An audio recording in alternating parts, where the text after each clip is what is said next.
Coming up next, party psychology. We talk with medical experts on why college students continue to have large gatherings during a pandemic. Plus, football returns. Next month, Penn State football is back at Beaver Stadium, stirring up excitement in Happy Valley. I just think it was great for the town. They kind of needed something to cheer for during this difficult time. Have you had a taste of state? Find out how a Penn State student is connecting students with restaurants in town. The Center County Report starts now. Good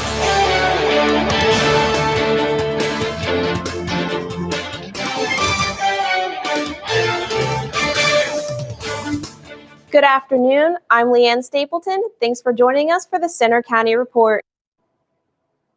And I'm Addison Elbert. There are new developments today in Pennsylvania's coronavirus response involving restaurants, bars, and sports. The governor has vetoed a bill that would give school districts the sole ability to make decisions on sports, including whether and how many fans to allow. His limit of 250 people outside applies to youth sports, but legislation passed by the state and House and Senate would empower schools to make their own rules. Lawmakers say they'll try to override the veto. And new rules are now in effect, allowing restaurants to seat more people inside, up to 50% capacity. The Wolf administration also changed last call for alcohol to 11 p.m. instead of 10 p.m. after getting pushback from restaurant and bar owners. And we have some breaking news now.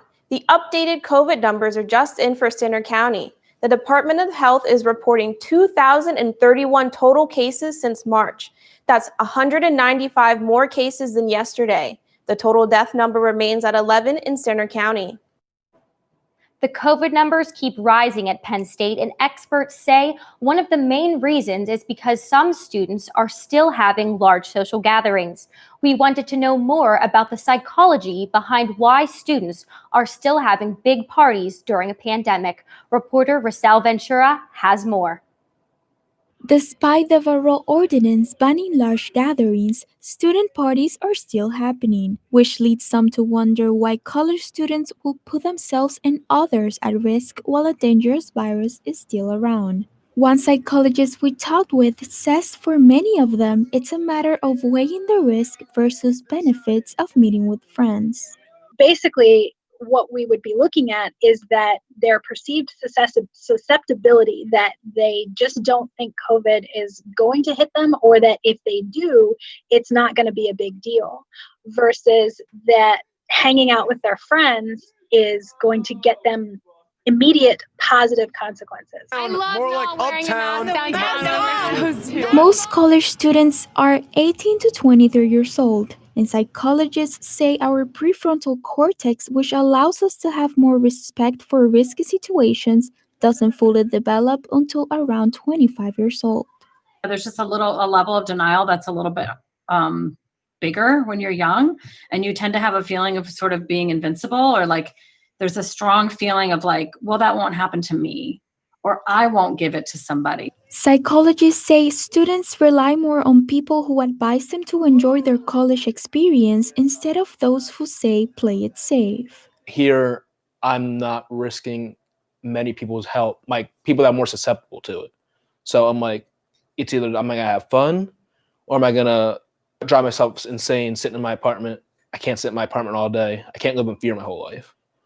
Other than developmental factors, psychologists suggest that we also look at the social pressure that students feel to identify themselves with their friends and to also spend time with their social group.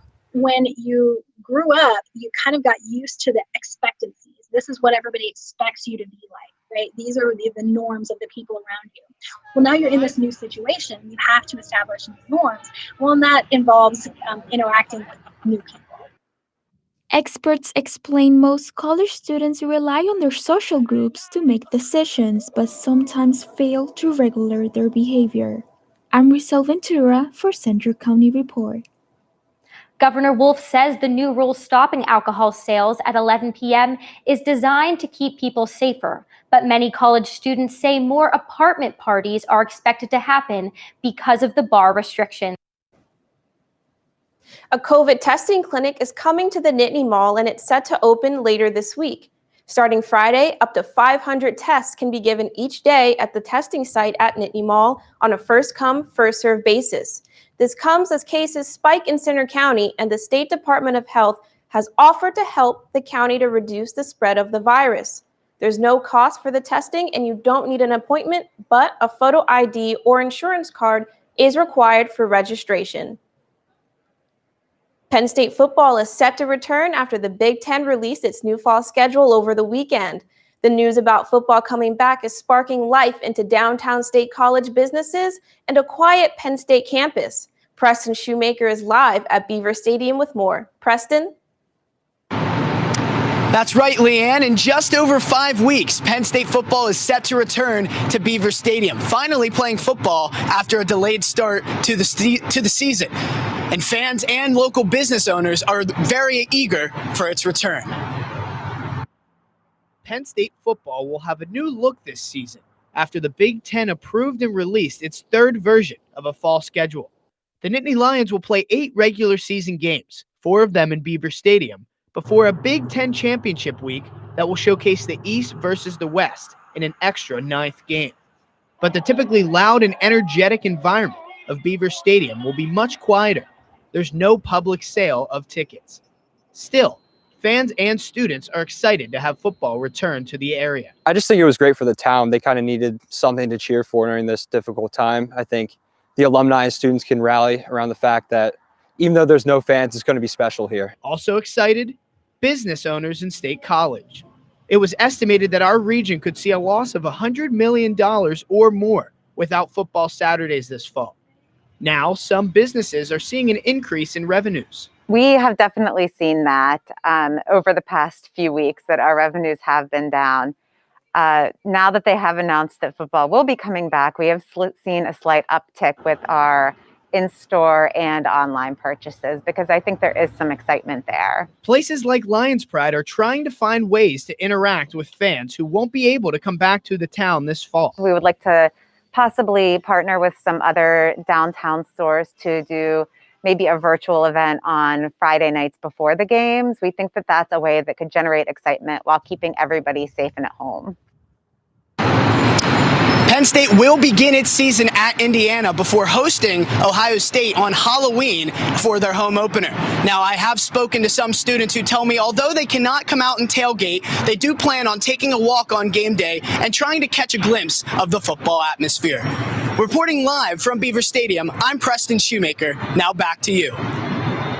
Thanks, Preston. At least 13 people have been arrested after protests over a fatal police shooting in Lancaster. The violence began after an officer shot Ricardo Munoz. As the officer responded to a call, police say Munoz had a knife and chased the officer. Bail for some of the protesters had been set as high as $1 million, but judges have since reduced bail amounts. The investigation into the shooting continues. There's some positive news about Pennsylvania's unemployment rate.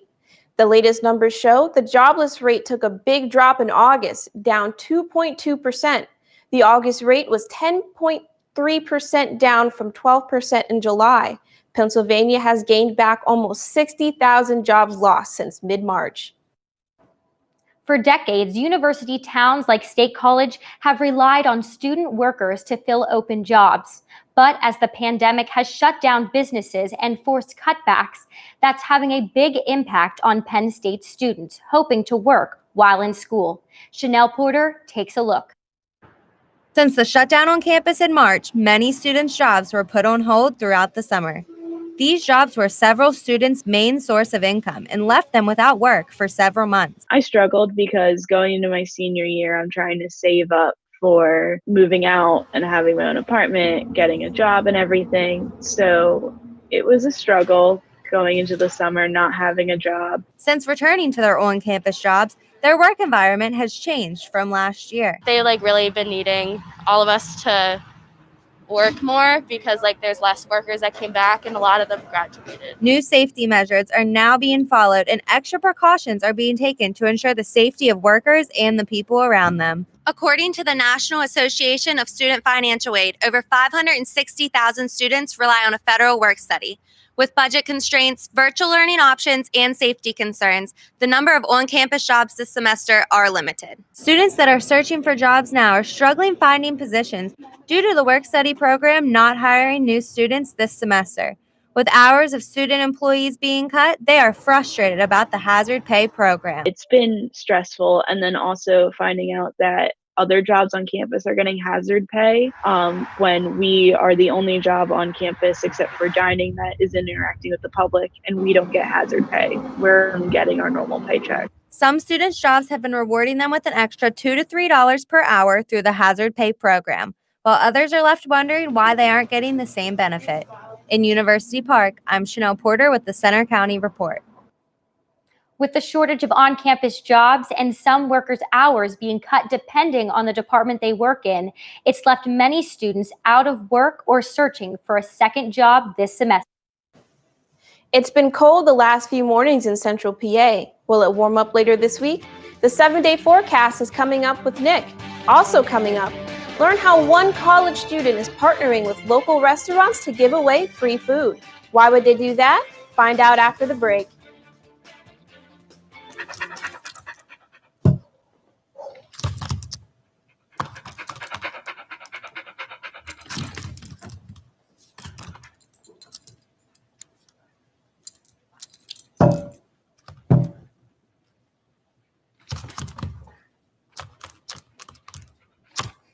There's a shelter pet who wants to meet you. Meet one today. Visit theshelterpetproject.org. Adopt.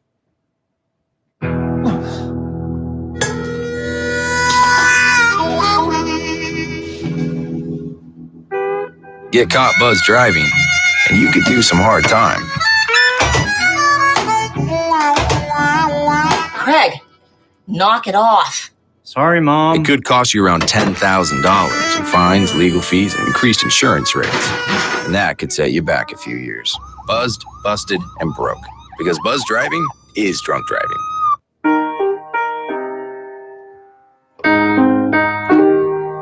I can't change, even if I try, even if I wanted to.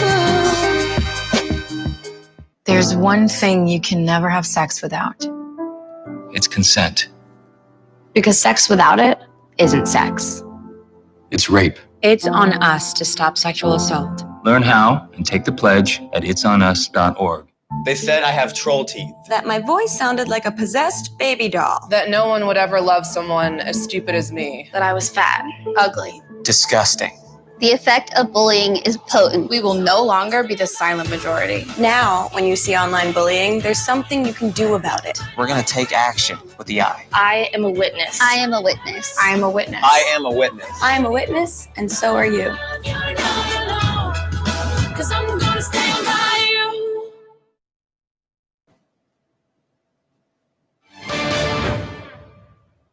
The presidential candidates are making more campaign stops in Pennsylvania. President Trump is holding an event today at the airport in Pittsburgh. He has another event Saturday in Harrisburg. And Joe Biden has made 4 visits to PA this month, including one in Philadelphia 2 days ago.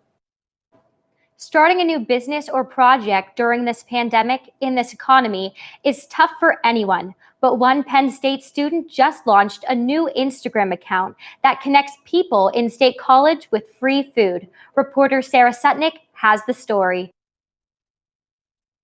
With nearly 2,000 followers in less than 3 months and counting, a Penn State student's food Instagram account has made a successful debut in our area.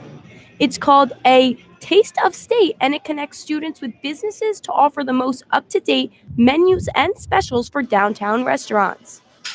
Penn State senior Chelsea Lefkowitz created the account. I started Taste of State basically to bring the Penn State community together and bond over something that we all know and love, which ultimately is delicious food. The Instagram account does more than highlight food. Lefkowitz also interacts with her followers and offers different giveaways for people at their favorite restaurants. And that's welcome news for local places still trying to rebound during the pandemic. I don't think when it comes to small businesses, it's easy to promote new items on a menu, especially in food. So using a platform like Taste of State definitely helped accelerate that process. With one of its biggest collaborations, Taste of State and Are You Hungry and Big Bite worked together to give the first 100 comments on a specific social media post a free pizza. With more giveaways like this one, Roots, one of the busiest spots downtown, gave away 4 $100 gift cards.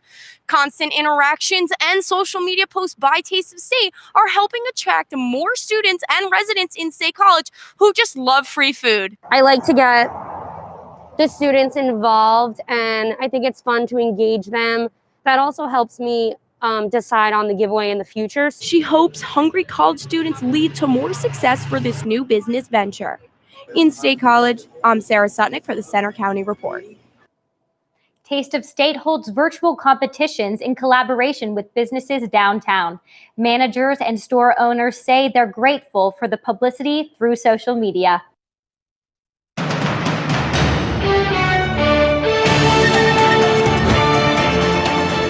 Happy first day of astronomical fall, everyone. The equinox was this morning at 9:30 a.m. And what a chilly start to the day. Temperatures were staying into the low 30s this morning, and that warranted frost advisories across the state. But those have since dropped as temperatures have been on the rise throughout the day. Not staying too bad right now here in State College, with temperatures currently being in the mid 60s with plenty of sunshine. Seeing a lot across central Pennsylvania of the same. Temperatures staying into the 60s, with Johnstown being the cold spot, but not that bad, into the mid 50s, and a lot of 60s across the board of the Commonwealth. Now, one thing to talk about with temperatures is we're going to see that West Coast wildfire smoke continue to advance back into the state today and into the middle of the week. And that's really just going to only bring hazy skies into the upper levels, but also possibly dropping those temperatures by maybe 1 to 2 degrees than forecasted. But by the weekend, the smoke will be out of here with a change of air mass. For satellite and radar, not a lot to talk about. Seeing lots of sunshine across the state, not a lot of clouds showing up, mostly them into the New York area. But looking across at the whole Northeast and Midwest, we're seeing high pressure dominating the region, but off the New England coast is Hurricane Teddy. And that's going to continue to move northward. And as it continues to move northward, it will make landfall in the Canadian Maritimes tomorrow morning, but its wind field will continue to expand, and that's going to bring windy conditions into parts of Pennsylvania tomorrow, but nothing too bad. I'll have more on that in a little bit. But first, let's time out how long this sunshine is going to be lasting. For today, seeing clear conditions into the evening, just a few upper level clouds in parts of central Pennsylvania, but things will clear out once again as we start heading into the morning hours of Wednesday. Some cloud cover into the northern tier of Pennsylvania, but by the afternoon and dinner time on Wednesday, things will clear out once again with pretty clear skies across the whole state. But by Thursday morning, we're going to start to see that cloud cover work back in from the southwest, thanks to a region of low pressure that will be moving through the state, mostly just bringing cloud cover, nothing really to talk about with precipitation with that. And that will start to clear out as we head into Friday. But for today, we're seeing sunny skies, conditions near average for this time of the year into the low 70s. And then even tonight, not as bad as what we have been seeing, with temperatures staying into the low to upper 40s across parts of Pennsylvania. We've been seeing lows into the low 30s the last couple nights, so not as chilly as what we've been seeing. And then tomorrow, things will not be as bad as we've been seeing, temperatures into the mid 70s, but it will be windy for your 7-day. Lots of sunshine. Can't rule out a stray shower on Sunday with an area of low pressure and a cold front, but things will clear out as we start heading into the beginning of next week, with temperatures dropping into the low 70s. Now I'm going to send it over to Matt with sports. Thanks, Nick. Coming up next in sports, a former Penn State star is out for the season. We'll have the details on the injury that's left the player and fans frustrated. Also coming up, a local high school football season has been paused due to COVID-19. We'll have more on the status of their season after the break. Adopted from a rescue in 2008. He really likes to be around people. And as soon as I start to make my breakfast, Hamilton is right there. I get out my mat and I'm doing a downward dog and he's underneath. He's quite the pug about town. He gets invited to a lot of parties. He knows he's a pretty big deal. I mean, look at this little face. How could you not love him?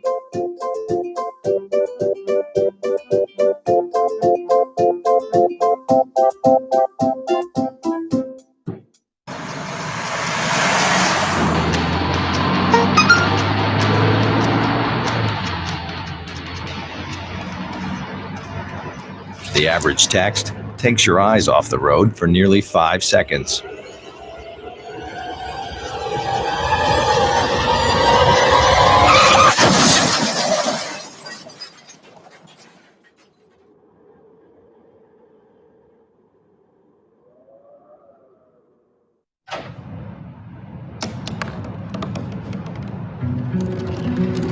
They said I couldn't dream. Called me a piece of trash and swore that's all I'd ever be.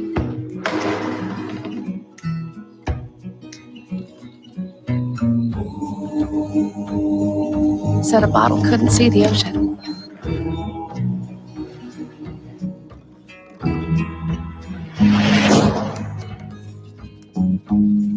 Give up. Go back to the dumpster. But I didn't listen. I made my way.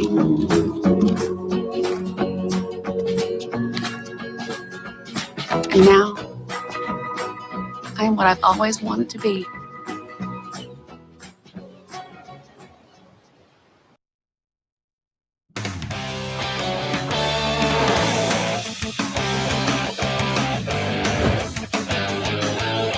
I'm Matthew Knob with sports. The coronavirus is now impacting local high school football. Penns Valley and Phillipsburg Osceola were set to play Friday night, but the game was canceled and the Rams' season is now on hold. Just hours before kickoff, the football game here in Phillipsburg was called off and the sideline sat empty. The reason? Penns Valley's team is in a 2-week quarantine after possible exposure to COVID-19. The Rams played Clearfield on September 11th, and that team had a player test positive for the virus last week. With 90% of the Rams team in quarantine, Penns Valley decided not to make the trip to Phillipsburg. Tonight was supposed to be the home opener here at Phillipsburg Osceola, but as you can see, the stadium and the field are eerily quiet and empty as Penns Valley and Phillipsburg decided not to play tonight due to COVID-19 concerns. The cancellation was disappointing for Rams players and fans, according to Athletic Director Dr. Nate Althouse. I think the initial shock for everyone is very disheartening, but we'll have to use this as a teachable moment for our kids. This is what sports teach us. When these things happen, get back up and fight. The Rams will remain in quarantine through this Friday with no practices or games this week. But missing time on the field is not the main concern among those involved with the program. All of our kids had to go to virtual online learning. So that's the first and foremost, getting them settled with their academic requirements and making sure that they are staying engaged in the classrooms was the first priority. The Rams game against Bald Eagle, originally scheduled for this Friday, has been postponed until October 30th. Meanwhile, their matchup with Phillipsburg Osceola has not been rescheduled. The Mountaineers will return to action this Friday against Central. The State College Little Lions are looking ahead to their first scheduled game, which would be a week from Friday against Central Dauphin. After a rally last week at the high school, the school board voted to approve a plan for fall sports, but whether they can actually play depends. When classes are remote, as they are now, contact sports can't play, but if classes move to in-person, all sports can play. Students and parents have mixed feelings on the decision. I didn't think that they would really be considering that because of like the rising cases in State College. But also, like, I guess part of it didn't seem that bad because at least like with the football team, it seems like they've been handling it pretty responsibly so far. The district's safety plan includes wearing masks, health screenings, cleaning of equipment, and other precautions. In NFL news, the Steelers and Eagles are heading in opposite directions after the second week of the season. The Steelers improved their record to 2-0 after beating the Denver Broncos 26-21 on Sunday. The defense ranked second in the league with 10 sacks. Meanwhile, the Eagles lost their second consecutive game to the Los Angeles Rams 37-19. Quarterback Carson Wentz has thrown twice as many interceptions as touchdowns. The Eagles will look for their first win of the season this weekend against Cincinnati, while the Steelers will try to continue their hot start against Houston. Both games kick off Sunday at 1 p.m. The New York Giants announced yesterday that running back Saquon Barkley will miss the rest of the season with a torn ACL. Barkley fell to the ground, grabbing at his right knee after running toward the sideline in Sunday's game against the Chicago Bears. He was carted to the locker room, and an MRI later confirmed the injury. Barkley ends the season with 19 rushes for 34 yards and no touchdowns. That's all for sports. Now back to you at the anchor desk. Thanks, Matt. Coming up next, see how a local artist is making it possible for Center County residents to experience art more easily even during the pandemic. We'll have more on the story right after the break.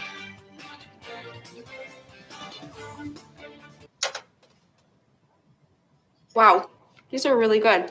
You act surprised. I made up some words.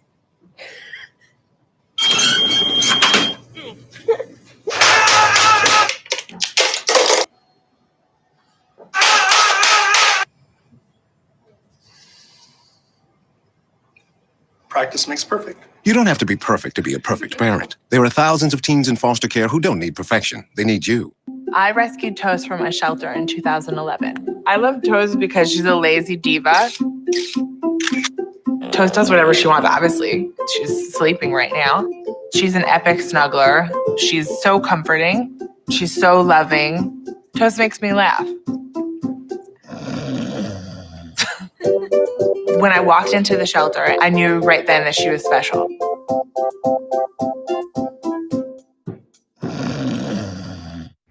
Okay, Simon, what do people wear? Clothes. That's right. So it's important to learn how to dress yourself. Here's how it's done. Shirt, underwear, pants, socks, shoes. Underwear, always first, name tag on the back. Then pants and shirt. Go ahead and put this on. Now with the shirt, you want to make sure the first button's right or you have to start all over again, okay? Socks left on left, right on right. Tying the shoes, we're going to take the laces, we're going to cross them over, we're going to turn around where the bunny goes down in the hole, pull it tight, and bunny ears. Got it? Most parenting is hard to do in just 2 minutes. But 2 minutes twice a day making sure they brush is easier, and it could help save them from a lifetime of tooth pain.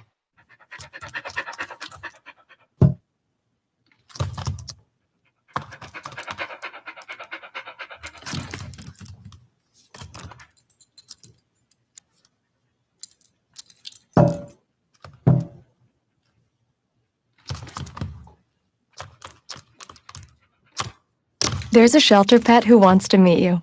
Meet one today. Visit theshelterpetproject.org. Adopt. Local artist is back in the Bellefonte area with a new outdoor art display. He says it is a way for people to continue to view art during the pandemic. There's a new art exhibit in downtown Bellefonte this fall. Artist Eric Markovich has been working on an exhibit that can be seen any day at any time here in Allegheny Street. I feel great about holding the show in Bellefonte and in Center County in particular. I feel like this is a special place and it seems like it's growing culturally. Markovich's work is called Recycled Illusions on the Path to Singularity, and he says it's influenced by his subconscious.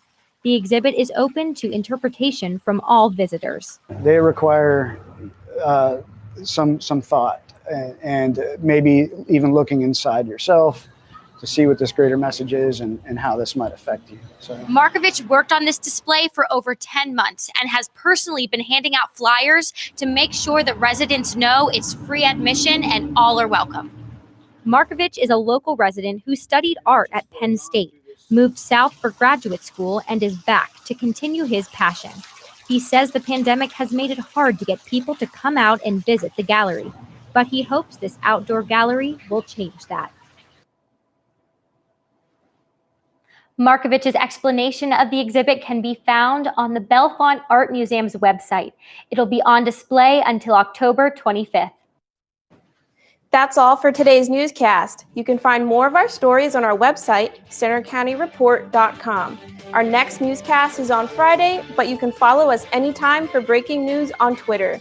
That's at Center County REP or on our Facebook page. We also have a Center County Report Instagram. Have a good day.